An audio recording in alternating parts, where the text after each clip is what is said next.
Wow, look at this. It's like this orange clay just came to life. It's bouncing up and down like a playful ball. Guys, do you see what a beautiful path it makes?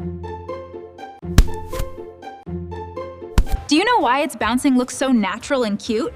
Because it's using a super important animation trick, and that is squashing and stretching. Look, when orange hits the table hard, it spreads out and gets squished. We call this squash. And when it jumps into the air, it gets super tall and long. We call this stretch. This trick is what makes our characters look alive. You can make bouncing balls with this trick, but wait, we can make even cooler things with it. Like this bunny.